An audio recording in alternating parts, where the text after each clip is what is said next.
Hoje, Gabriela Mosman, Portfolio Manager na Guardian Trust Capital. Muito boa tarde, Gabriela. É um prazer tê-la conosco aqui no Closing da BMC. Olá a todos, é um prazer estar aqui também. Espero poder contribuir com o assunto.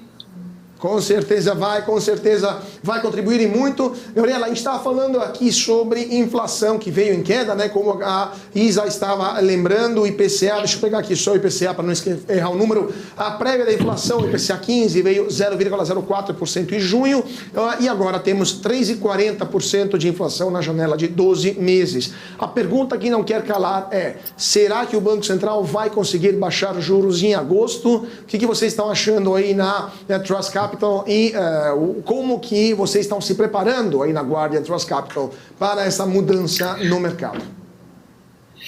Então, todo mundo espera, né, a gente poder ter essa queda de juros, porque o movimento é economia, mas assim, a pergunta se a gente vai conseguir ou não, ela é bem difícil de responder, né?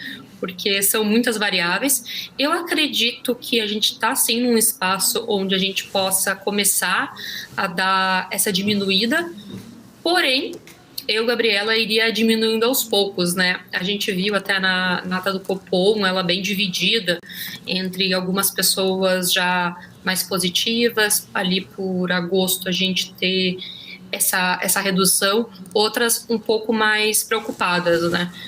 Entendo a preocupação, porque a inflação nunca foi um assunto fácil no Brasil e a gente está aí vivendo um período onde essa inflação foi gerada por uma situação nunca antes vista, né, na história desse país, praticamente, que veio de uma pandemia, impressão de dinheiro ao longo de todo o mundo. Então é muito difícil a gente mensurar até onde ela vai.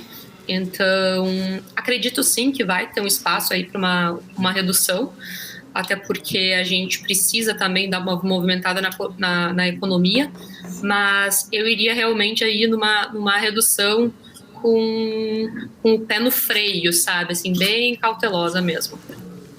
E, Gabi, só para a gente também entender, para o nosso público de investidores, pessoas físicas, o que você indicaria para o investidor, né, em termos de renda fixa, para alguém que quer investir na renda fixa nesse momento, que poderia começar, né? Como você falou, pode ser uma redução progressiva, com o pé no freio, um pouco por vez, mas é o começo de uma possível redução, salvo que a inflação não dê surpresas, né? O que você indicaria como produto interessante de renda fixa para um investidor, pessoa física, aplicar nesse momento de redução progressiva da inflação? A gente está num momento onde a gente teve uma inversão da curva de juros, né? A gente vê títulos mais de curto prazo, eles com uma precificação mais interessante realmente do que aqueles de longo prazo.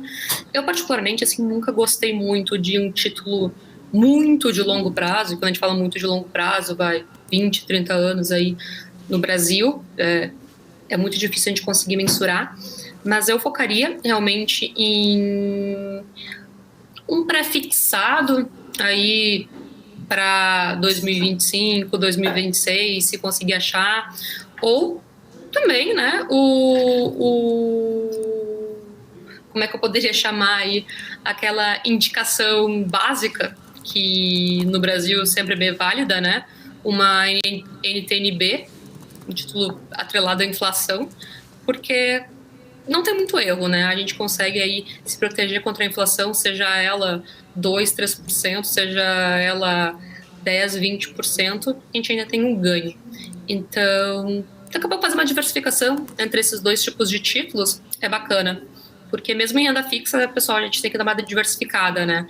Existem riscos, mesmo não sendo menores e não sendo os de ações, mas existem riscos, então é bom a gente ter aí no portfólio mais de um tipo de ativo. Então, eu iria nessa, assim. Prazo curto, um pouquinho do pré-fixado, um pouquinho do inflação. Título público mesmo, é mais simples, né? Aqui, títulos corporativos, debentures, muitas vezes elas têm um valor inicial para investir muito alto e o investidor comum não consegue. Então, eu ia nisso mesmo. Perfeito. Isa? Gabriela, boa tarde. Agora há pouco a gente falou sobre o fechamento de preços aqui do internacional do petróleo, as bolsas lá fora, inclusive as bolsas fecharam em alta, porém o petróleo fechou com queda aqui com as preocupações renovadas de uma desaceleração econômica, até uma recessão, né? Os bancos centrais apertando ali suas políticas monetárias. Como é que você está enxergando esse movimento lá fora e como pode afetar aqui nosso país? O nosso país ele é diretamente atrelado a isso, né? Principalmente com essas movimentações de commodities e petróleo. Então, a gente sabe que o Brasil ele tá bom quando as commodities estão assim bombando e ele tá mal quando é o contrário. Querendo ou não, nas suas maiores empresas da Bolsa de Valores do Brasil, né? Petróleo e minério de ferro. É muito, muito importante para a nossa economia quando elas estão indo bem. Infelizmente, para a gente conseguir mudar esse modelo econômico, né, de se basear tanto em commodities, demora muito tempo e também nunca foi algo que foi, assim, incentivado no Brasil, né? A gente ter aí um desenvolvimento mais para outras áreas do que realmente commodities. Eu tô também um pouco, assim, não vou dizer confiante nisso, mas é assim, quase certo que a gente vai ter um cenário de recessão, mas não vejo também algo tão drástico. A gente está vindo falando muito disso desde pandemia. Eu acho que desde todo esse momento a gente vem trabalhando nessas expectativas, então a gente consegue deixar isso um pouco mais tênue. Mas com certeza os próximos anos não vão ser fáceis, tá? E se a gente olha isso para um horizonte da própria bolsa, também não vai ser muito fácil, né? Porque as empresas sofrem. Eu acho que vale até comentar, né? A gente com essa taxa de juros alta, isso impacta muito empresas, principalmente empresas de varejo. Não é à toa, né, que até a Luísa Trajano se manifestou pedindo pro Comitê de Política Monetária ali a gente ter uma redução, né? Mas assim, quem é ela na fila do pão para decidir isso, assim? Mas a gente vê empresas de varejo principalmente sofrendo muito, né? Porque as pessoas não vão querer gastar e se gastarem, vão ser ali, sabe, num bem mais durável, alguma coisa nesse sentido. Para a gente mudar esse cenário de sair da situação que a gente está para uma situação um pouco mais positiva, leva um tempo, ele não é tão rápido. Eu sei que a gente tinha, por exemplo, a Selic alta e ela logo caiu ali em termos de inflação, mas é porque era uma outra situação bem adversa. Então, acho que tudo isso em conjunto, a gente vai ter sim meses, e se não anos, um pouco difíceis pela frente. Perfeito, mas mesmo só para a gente terminar esse ponto que você falou de anos difíceis, você não está animada com a economia brasileira, pelo menos nesse primeiro semestre? A gente viu uns dados interessantes, o PIB do primeiro TRI puxado pelo agro, o IBC-BR também veio maior do que esperado, mais alto do que esperado. Temos também uma perspectiva até o final do ano de um crescimento de mais ou menos uns 3%, se o IBC-BR se confirmar, claro. Podem acontecer vários solavancos, mas das condições do momento, né, de pressão e temperatura, aparentemente o Brasil vai crescer mais do que outros países. Então, como é que você está vendo a economia brasileira como um todo, pelo menos esse ano, considerando os dados que temos até o momento disponíveis, né? São excelentes. O que eu vejo é que a gente teve aí, assim, toda polarização política ano passado, eu vejo que muitas pessoas ficaram com pessimismo demais em relação a todos os fatores, né, do Brasil. Mas, assim, outro ponto é que a gente teve uma desaceleração muito grande em toda época de pandemia, então eu vejo que isso faz parte dessa retomada que a gente estava precisando ter para voltar ao ponto onde a gente já esteve, sabe?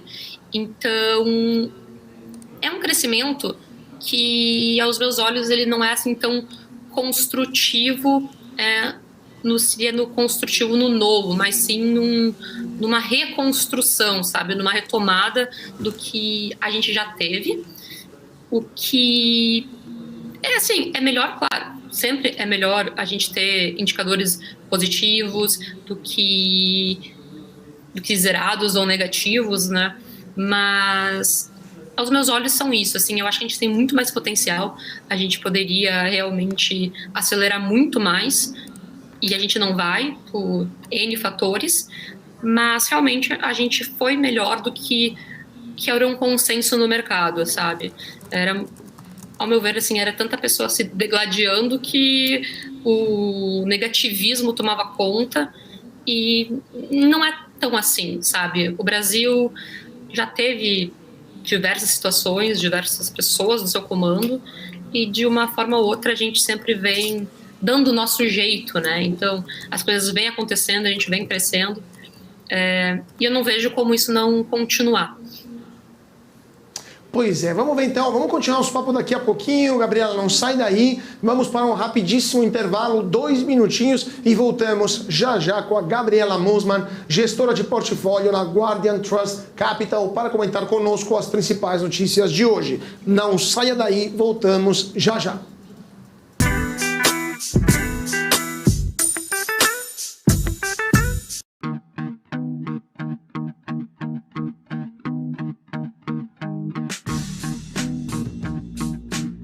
Quais foram os fatores que fizeram essas operações elas desempenharem e por que surpreenderam o mercado financeiro? Business traz panoramas, resultados, prospecções e expectativas de companhias listadas no mercado.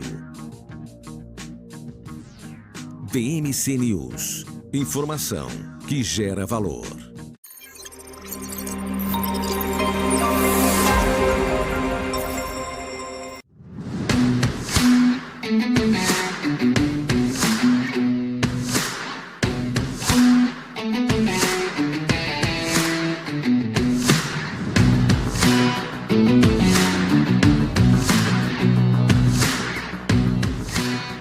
Vortex. Beyond.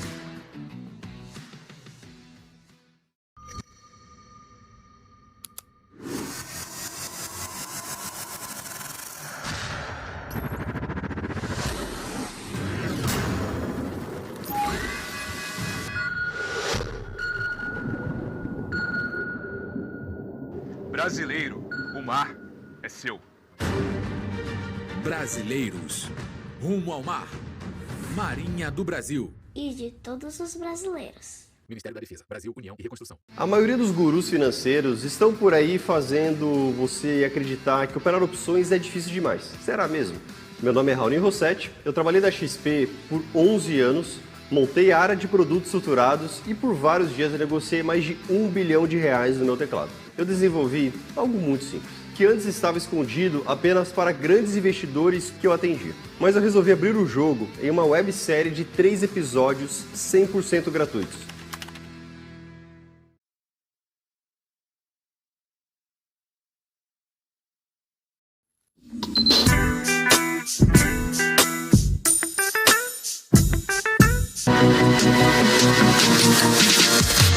BMC News. Informação que gera valor. Aqui na BMC, muito boa tarde para você que está se sintonizando agora, 4 horas e 39 minutos nesse momento, temos ainda 21 minutos de negociação no Ibovespa, que está caindo nesse momento 0,65%, 117.472 pontos, acabou a festa dos 120 mil pontos para Ibovespa, Alpargatas perde 6,55%, Açaí 5,25% e Pets 5,12%, Grupo Pão de Açúcar 4,96%, Minerva sobe, a melhor do dia, 3,98%, Gol 3,91% e JBS 2,34%. O dólar, por sua vez, voltou a subir nesta terça-feira, 0,61%, R$ 4,80 para o dólar. A Vale também sobe 1,32%, R$ 66,91. Isa Takaki, como estão as bolsas lá fora? Como está o Wall Street, que também vai fechar daqui 20 minutinhos? E como está a cotação do petróleo, que aparentemente está influenciando a Petrobras nessa terça-feira, né?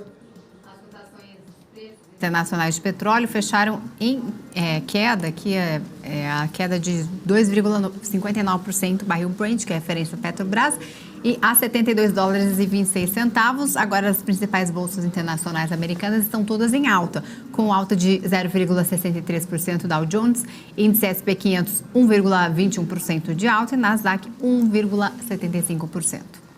Perfeito. Vamos voltar a falar com a nossa Gabi Mosman para terminar o nosso papo sobre os setores econômicos que ela vê com maior otimismo. Gabriela, último ponto que eu queria tratar com você é sobre o setor de energia elétrica. Se você acha que ainda vale a pena para o investidor pessoa física, lembrando que daqui 48 horas, mais ou menos, teremos na B3 o mega leilão de transmissão, onde as empresas elétricas vão participar e vão gastar muito dinheiro, porque aparentemente o governo espera movimentar mais de 15 bilhões de reais nesse leilão. O que você está achando do setor de elétricas nesse momento no Brasil? Vale a pena entrar para investidor pessoa física? Tem outros setores que você olha com mais interesse? Nada ganha da renda fixa? Qual que é a sua visão nesse momento para as elétricas? Olha, elétricas são uma das queridinhas, assim, eu sempre indiquei elas, muito junto até das empresas do setor financeiro.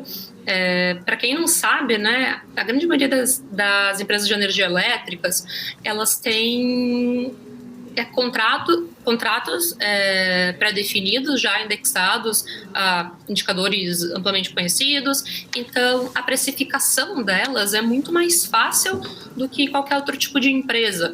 Logo, a gente não vê assim no mercado um descasamento tanto entre o que a gente poderia olhar assim como o preço e o valor, né, numa ótica um pouco mais fundamentalista, e a gente também não vê muita oscilação delas. Para investidor iniciante, com certeza são uma das melhores empresas para se investir, até porque elas não têm tanta essa oscilação, e como geralmente elas são empresas que já têm a estrutura delas definida, o tamanho ou o escopo que elas vão atuar, né? Porque empresas de energia elétrica existem vários, transmissão, geração, elas geralmente vão ter aí os seus lucros distribuídos em dividendos, né? Porque elas não têm muitas vezes onde investir esses recursos, então elas são empresas muito boas pagadoras de dividendos e tem aí essa estabilidade um pouco melhor, diríamos assim,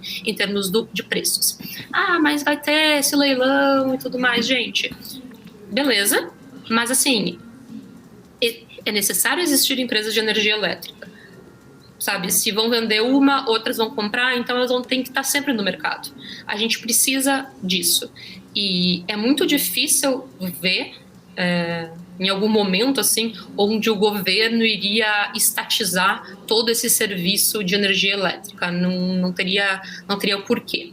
Então, é um modelo de negócio perene, alta previsibilidade, dividendos. Então, sim, é muito interessante, assim, para todo mundo, principalmente para aqueles investidores um pouco mais conservadores.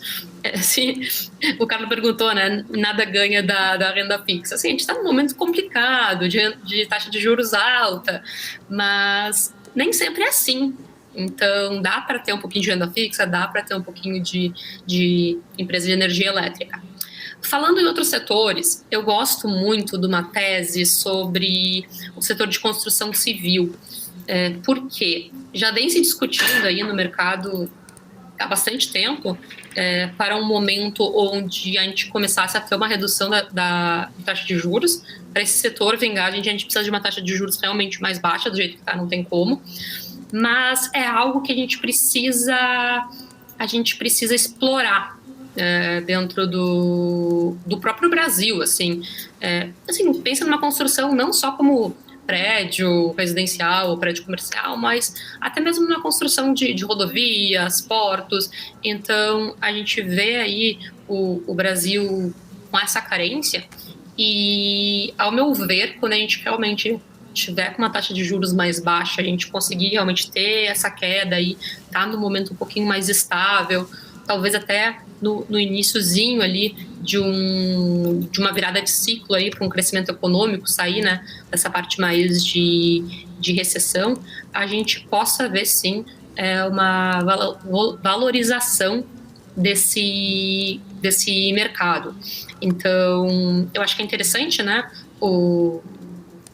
a construção é um setor mais cíclico, é diferente de energia elétrica, né? Claro que em momentos de crescimento, tudo, a gente tem um pouco mais de um boom, assim, num sentido um pouco mais de gasto de energia elétrica, mas não é porque o Brasil está crescendo 8% ao ano que a gente vai simplesmente dobrar o número de empresas geradoras de energia elétrica, não. Então, é um setor um pouco mais acíclico, a gente diria. Perfeito, perfeito. Vamos ver então o que vai acontecer e se de fato vai ter essa valorização desses papéis logo mais. Enquanto isso, eu agradeço muitíssimo a Gabriela Mosman, Portfolio Manager na Guardian Trust Capital, por ter estado conosco hoje aqui na BMC. Muito obrigado, Gabriela.